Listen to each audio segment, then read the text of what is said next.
अनंतं वासुकी शेषं पद्मनाभं चकम्बलं शंखपालं धार्तराष्ट्रं तक्षकं कालियं तथा एतानि नौ नामानि नागानां च महात्मनं सायंकाले पठे नित्यं प्रातः काले विशेषतः तस्मात् विस्भयं नास्ति सर्वत्र विजयी भवेत्।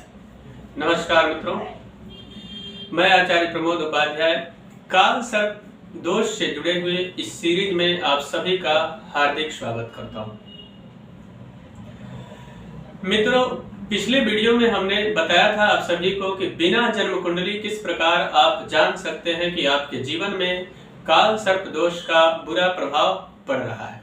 और यदि आपको यह पता चल जाता है तो निश्चित तौर पर आपको इसका उपाय करवा लेना चाहिए, इसका पूजा पाठ करवा लेना चाहिए, जिससे कि आपके जीवन में आने वाले प्रत्येक समस्याओं से आपको छुटकारा प्राप्त हो सके। इसी कड़ी में आज आगे बढ़ेंगे और बात करेंगे काल सर्प योग, या फिर ऐसा कहा जाए कि काल सर्प दोष कितने प्रकार के होते हैं।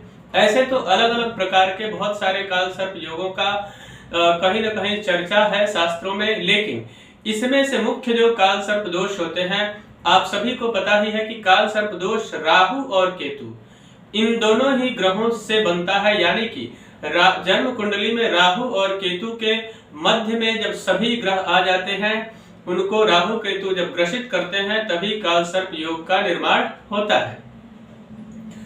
तो मुख्यतः काल सर्प दोष की बात करें तो यह 12 प्रकार के होते हैं, और इन 12 प्रकार के जो काल सर्प दोष हैं, इनके नाम आज मैं आप सभी को बताऊंगा, और आगे आने वाले कार्यक्रम में मैं आप सभी को बताऊंगा कि इनके फल क्या क्या हैं। लेकिन आज प्रारंभ करेंगे कि 12 प्रकार के जो काल सर्प दोष हैं वो कौन कौन से हैं और उनका नाम क्या क्या है, और जन्म कुंडली में किस किस परिस्थिति में बनते हैं।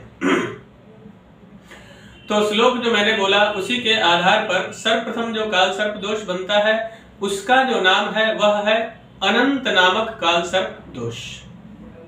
वह कैसे बनता है मैं आपको बताता हूं। जब भी लग्न कुंडली में राहु ग्रह लग्न में विराजमान होते हैं, यानी कि फर्स्ट हाउस में, और केतु ग्रह 7th हाउस यानी कि सप्तम भाव में केतु जब विराजमान होते हैं, तो अनंत नामक काल सर्प योग का निर्माण होता है। अब दूसरा जो काल सर्प योग है उसका नाम है कुलिक। कुलिक नामक जो काल सर्प योग है वह किस परिस्थिति में बनता है इसको बताता हूं।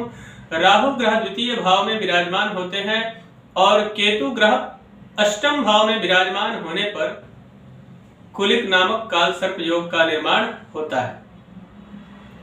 तीसरा जो काल सर्प योग है वह है वासुकी। वासुकी नामक काल सर्प योग का निर्माण कब होता है? तो राहु ग्रह तृतीय भाव में विराजमान होते हैं और केतु ग्रह नवम भाव में यानी कि 9th हाउस में जब विराजमान होंगे तो वासुकी नामक काल सर्प योग का निर्माण होता है। उसी प्रकार आगे बढ़ते हैं। चौथा जो काल सर्प योग है वह है शंखपाल नामक काल सर्प योग। तो शंखपाल जब बनता है कि राहु ग्रह चतुर्थ भाव में विराजमान होते हैं, यानी कि 4th हाउस में राहु और 10th हाउस में केतु ग्रह, यानी कि चतुर्थ में राहु और दशम भाव में जब केतु ग्रह विराजमान होंगे तो शंखपाल नामक काल सर्प योग का निर्माण होता है। अब पांचवा जो काल सर्प योग बनता है वह राहु और केतु की किन परिस्थितियों में बनता है इसको बताता हूं।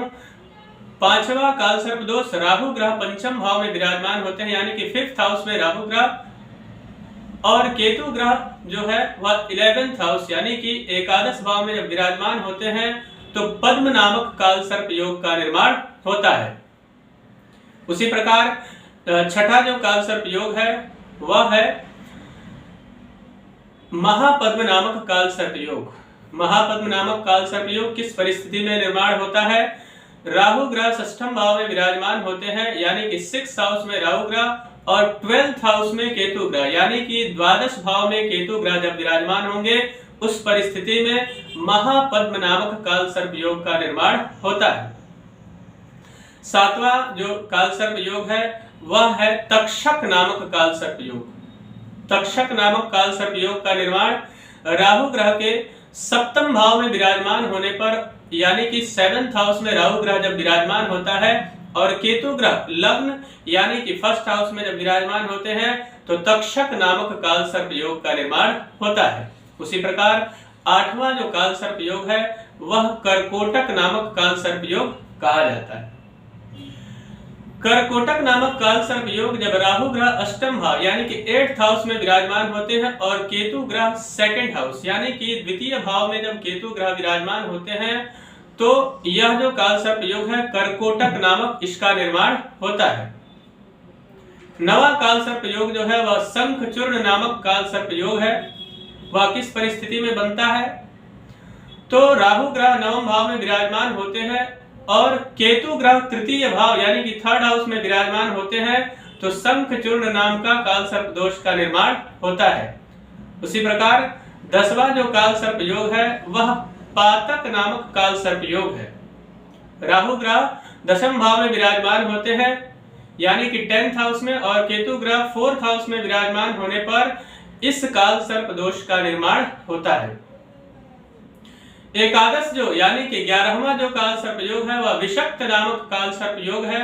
जब राहु ग्रह 11th हाउस में विराजमान होते हैं और केतु ग्रह 5th हाउस यानी कि 5th भाव में जब विराजमान होते हैं तो विषक्त नामक काल सर्प योग का निर्माण होता है।